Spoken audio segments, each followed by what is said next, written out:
परिश्रम स्कूल के इस वीडियो लेक्चर में आपका स्वागत है। आज हम देखेंगे चैप्टर 4 कर्ण का जीवन दर्शन। काव्य की शुरुआत करने से पहले यानी कि स्वाध्याय के प्रश्नों की शुरुआत करने से पहले इस काव्य का सार यानी कि इस काव्य क्या हमें सीख देती है, उस कविता का सार क्या है वो हम देखेंगे। तो सबसे पहली पंक्ति में श्री कृष्ण भगवान कर्ण श्री कृष्ण से कहता है कि उसे धन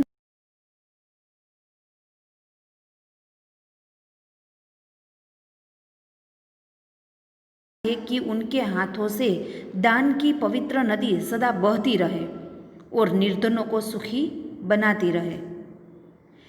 हे श्री कृष्ण, जिस राज्य का आप मुझे प्रलोभन दे रहे हैं वह तो बहुत तुच्छ है। वैभव पाकर मनुष्य को क्या मिलता है? वैभव पाकर उसे ढेर सारी चिंताएं और नाम मात्र की हंसी खुशी ही मिलती है। थोड़ी बहुत चमक दमक और थोड़े समय के लिए सुख भोग उसे मिल जाता है, पर ये सारी चीज़ें उसे यहीं छोड़ देनी पड़ती है और उसे खाली हाथ ही यहाँ से जाना पड़ता है।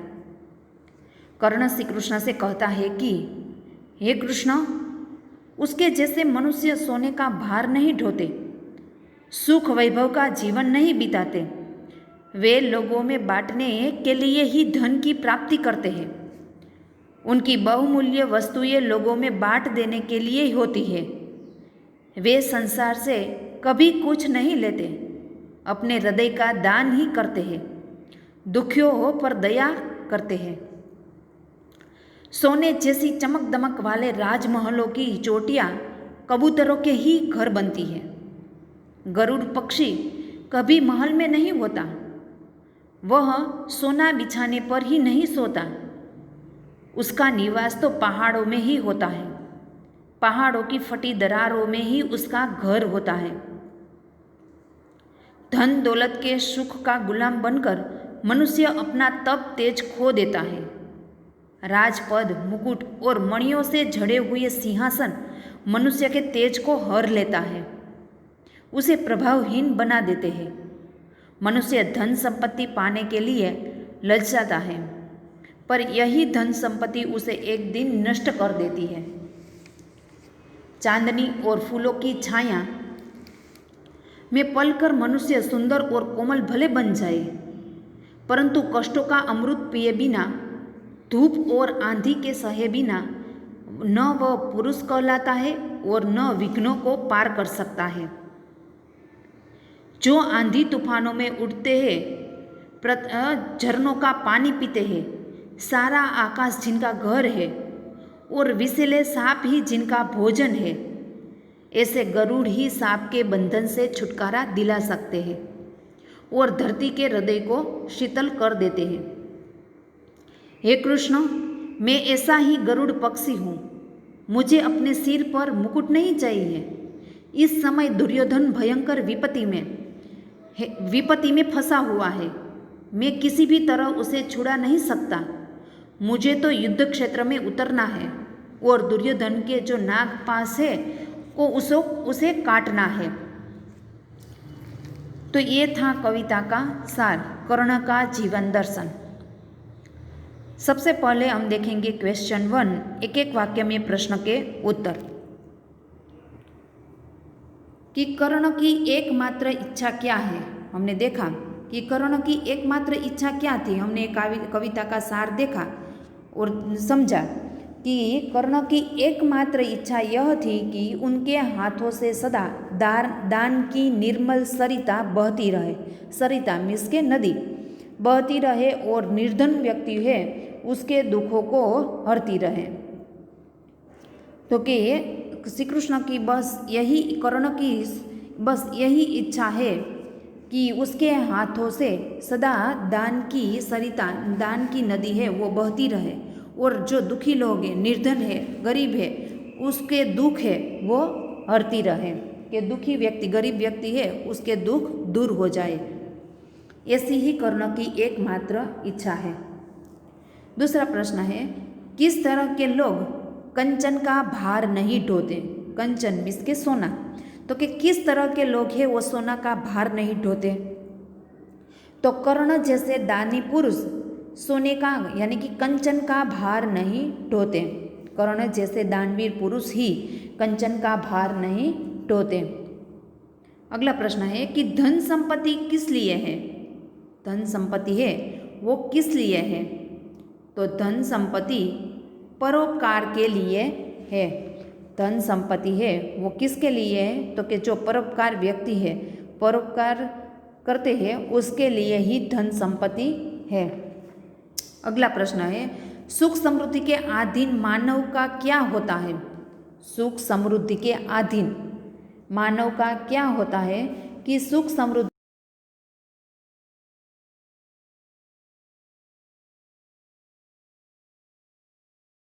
है कि जो उसके पास सुख समृद्धि न हो तो कि उसका प्रभाव है अधीन यानी कि दास, सेवक, गुलाम। तो कि सुख समृद्धि के सेवक का मन क्या होता है? तो कि सुख समृद्धि के अधीन मानव का जो तेज प्रभाव है तो वो दिन प्रतिदिन क्षीण होता जा रहा है। दिन प्रतिदिन वो क्या होता जाता है? तो कि क्षीण होता जा रहा है, प्रभावहीन होता जा रहा है। अगला प्रश्न है फणी बंध से कौन छुड़ाते हैं? फणी बंध से कौन छुड़ाते हैं? तो फणी बंध से गरुड़ जैसे फणी बंध यानी कि नागपाश से कौन छुड़ाते हैं? तो नागपाश से गरुड़ जैसे साहसी और वीर पुरुष ही छुड़ाते हैं। जो नागपाश से गरुड़ जैसे साहसी और वीर पुरुष ही छुड़ाते हैं।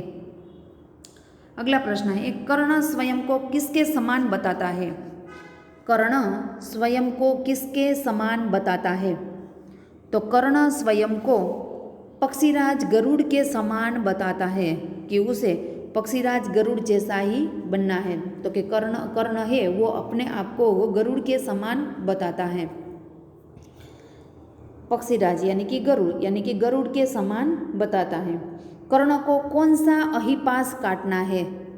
कर्ण को कौन सा अहिपास यानी कि नागपाश काटना है? कर्ण की एकमात्र क्या इच्छा थी? तो कि दुर्योधन पर आई विपत्ति रूपी अहिपास को काटना है। कि दुर्योधन पर जो विपत्ति आपत्ति आ गई है, विपदा आई है, उसे कैसे भी करके दूर करनी है। तो कि कर्ण है वो दुर्योधन पर आई विपत्ति रूपी अहिपास यानी कि नागपाश को काटना है। वैभव हेतु ललचाने का क्या परिणाम होता है? वैभव हेतु ललचाने का क्या परिणाम होता है?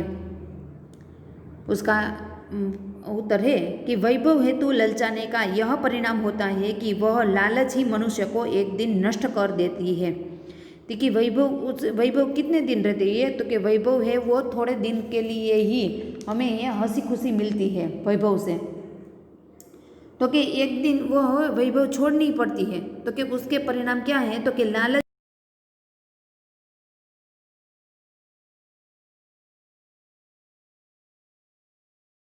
मनुष्य जीता है और एक दिन लालच ही उसे नष्ट कर देती है। ये थे एक एक वाक्य में प्रश्न के उत्तर। अब हम देखेंगे क्वेश्चन 2, दो वाक्य में प्रश्न के उत्तर। पहला प्रश्न है कि वैभव से क्या प्राप्त होता है? वैभव विलास से क्या प्राप्त होता है? वैभव यानी कि धन दौलत से हमें क्या प्राप्त होता है? तो कि धन दौलत से मनुष्य को ढेर सारी चिंताएं और थोड़ी सी हंसी खुशी प्राप्त होती है। इसके अतिरिक्त मनुष्य उसे चमक दमक दिखाने का अवसर और क्षणिक भोग विलास प्राप्त होता है। कि वैभव विलास यानी कि धन दौलत मनुष्य को ढेर सारी, जो हमारे पास किसी ही धन दौलत नहीं है तो हम चैन की नींद सो सकते हैं, परंतु जब हमारे पास दौलत ज़्यादा बढ़ जाती है, ज़्यादा हमारे पास पैसे आ जाते हैं और तो हमें नींद भी नहीं आती और हमारी परेशानियां हैं और भी बढ़ जाती है। तो कि सारी चिंता ये है हमारी वो बढ़ जाती है और उसकी हंसी खुशी कितनी प्राप्त होती है कि थोड़ी सी हंसी थोड़े समय के लिए हमें हंसी खुशी प्राप्त होती है, अधिक समय तक वह टिकती नहीं है। इसके अतिरिक्त इसके बावजूद उसे चमक दमक दिखाने का कि मैं ऐसा हूँ, मेरे पास इतने पैसे हैं, मैं इतने ऊंचे पद पर हूँ, तो कि ये चमक दमक दिखाने का अवसर उसे क्षणिक यानी कि थोड़े क्षण के लिए, थोड़े समय के लिए ही होता है। भोग विलास जो ये वह सुख समृद्धि है वो थोड़े समय के लिए, थोड़े क्षण के लिए ही प्राप्त होती है, वो ज़्यादा देर तक टिकती नहीं है। अगला प्रश्न है कि गरुड़ कहाँ रहता है। गरुड़ है वो कहाँ रहता है, तो कि गरुड़ पहाड़ों में निवास करता है। देखा था ना हमें काव्य में कि जो कबूतरों है वो राजमहल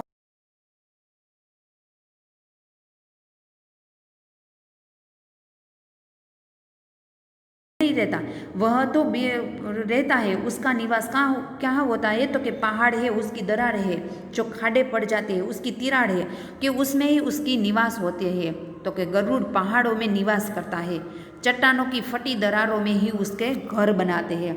तो वो पहाड़ पर निवास करते हैं और जो उसकी दरार होती है फटी हुई, वहाँ पर ही उसका घर बनाते हैं गरुड़। अगला प्रश्न है परोपकारी मनुष्य क्या करते हैं। जो परोपकारी मनुष्य है वो क्या करते हैं, तो परोपकारी मनुष्य धन का कभी संग्रह नहीं करते, वे अपने धन को जरूरतमंद लोगों में बांट देते हैं। कि धन दौलत का सुख गुलाम बनकर मनुष्य अपने तप तेज खो देते हैं।